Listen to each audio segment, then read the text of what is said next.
देवर्षि नारद मुनि।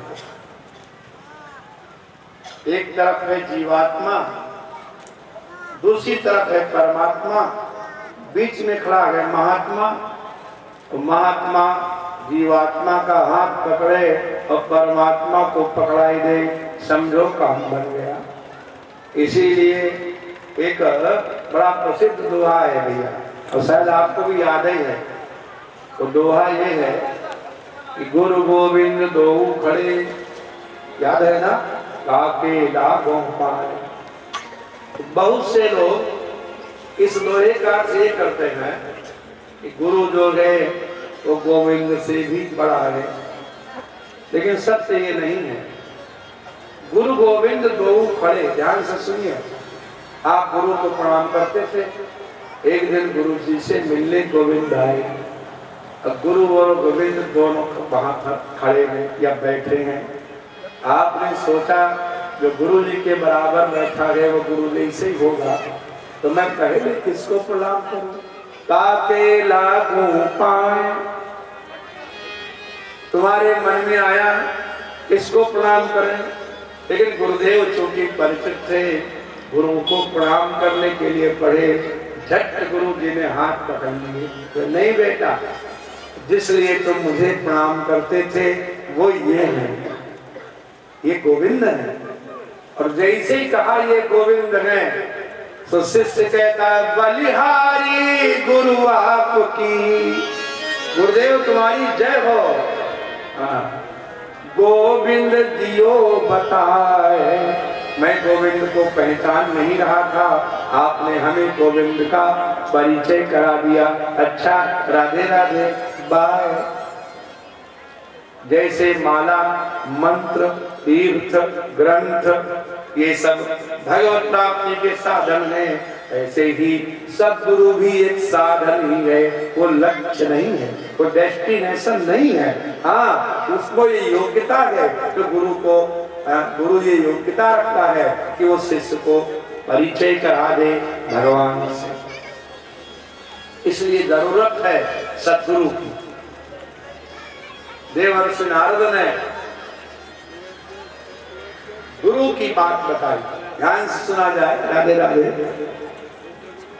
नारद जी ने कहा कि तुमको वैराग्य नहीं हुआ। अब आप लोग सज्जनों विचार करो, ध्रुव जी जो वन को जा रहे हैं भजन करने, वैराग्य के काम जा रहे हैं कि ग्लानि के काम जा रहे हैं? ग्लानि है। ध्रुव सगलानि जप्यऊ हरि नाम, ध्रुव जी ने ग्लानि से कि हाय रे, क्यों मैं बड़ी रानी का बेटा हुआ, छोटी रानी का बेटा होता तो मैं भी सिंहासन पर बैठता।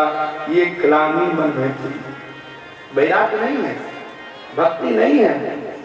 छोटी रानी ने बड़ा भारी जो है व्यंग किया है कि तू इस सिंहासन को तभी पाएगा जब मेरे गर्भ से तू पैदा होगा। जाति गर्भवती में काहे नहीं पैदा भयो। ध्रुव सगलानि जप्यऊ हरि नाम, पायो अचल अनुपम धाम। इसलिए देवर्षि नारद ने उसके हृदय से कांटा निकाला। नारद कहते गुणाधिकां मुदम लिप्से, इस पंक्ति को अपने घर में सामने लिखावे। अगर जीवन में सुख पाना चाहता है तो देवर्षि नारद कहते हैं जो तुमसे ज्यादा गुणी है, तुमसे ज्यादा धनी है, तुमसे ज्यादा बुद्धिमान है, तुमसे अधिक बड़े पद पर है, उसको देखकर आनंदित हो जाओ। वाह वाह प्रभु, खूब इस पर कृपा की, ऐसे ही सब पर कृपा करना। गुणाधिकां मुदम लिप्से, अपने से अधिक को देख करके आनंद का अनुभव करे। अनुक्रोशम गुणाधमा, और अपने से जो छोटा है उसको देख करके दया करे। और मैत्री समाना दुच्छेद, और जो बराबर का है उससे मित्रता रखे, हाथ पकड़ के संग चले, थोड़ा पिछड़ने लगे तो भी उसका साथ न छोड़े। क्या अर्थ निकला कि अपने से आगे वाले को देख के खुश हो जाओ, पीछे वाले पर दया करो, अरे बराबरी वाले से प्रेम करो। कि हम सब उल्टा करते हैं, अपने से बड़े को देखकर हम ईर्ष्या करते हैं, जल भूल जाते हैं। अपने से छोटे को देखकर हम घृणा करते हैं और बराबरी वाले को पछाड़ना चाहते हैं। ये है बात कि नहीं? कार वाला कार को क्रॉस करना चाहता है, साइकिल वाला साइकिल को क्रॉस करना चाहता है, पैदल वाला पैदल वाले से आगे निकल जाना चाहता है। हम बराबर वाले को पीछे करना चाहते हैं, अपने से छोटे से हम घृणा करते हैं, अपने से बड़े से ईर्ष्या करते हैं, और यही हमारे संताप का सबसे बड़ा कारण है। शांति और सुखी रहना चाहते हो तो बड़े को देख के प्रसन्न हो जाओ, छोटे को देख के दया करो, बराबर वाले से प्रेम करो, हाथ पकड़ के आगे ले चलो। गुणाधिकार मुदम लिप्से अनुक्रोशम गुणाधमा, श्रीमद् भागवत के चतुर्थ स्कंद के 8वें अध्याय का 6वां या 7वां श्लोक है। ये मंत्र है। मैत्रीम समानातिच्छेत, अपने बराबरी वाले से मित्रता करो।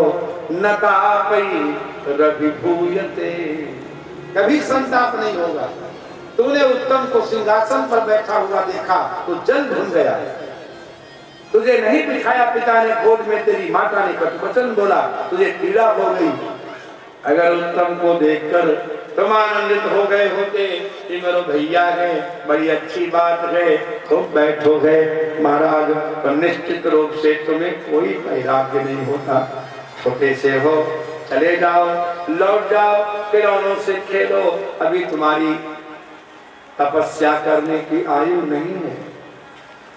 ध्रुव जी कहते हैं, देखो एक तो हम उपदंड हैं, दूसरे हम क्षत्रिय हैं, और तीसरे हमारा हृदय फट गया है। राधे राधे बोलो। क्यों भैया?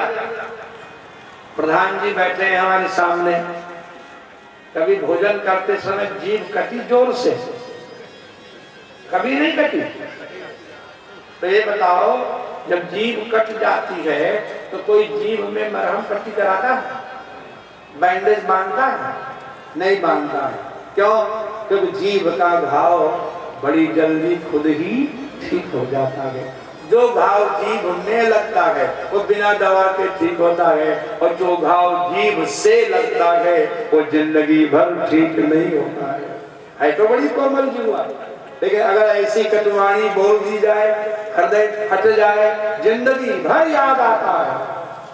तो भी याद नहीं। ध्रुव कहते हैं, सुरुच्यास्तु बचो बाणैर भिन्ने नश्यते हृदय। हे गुरुदेव, छोटी माता के कटुवचनों से मेरा हृदय फट गया है, और तुम्हारा ये उपदेश उस हृदय में ठहरता नहीं है। हमें कोई साधन बताओ, हमें कोई उपाय बताओ, यही तो बात है।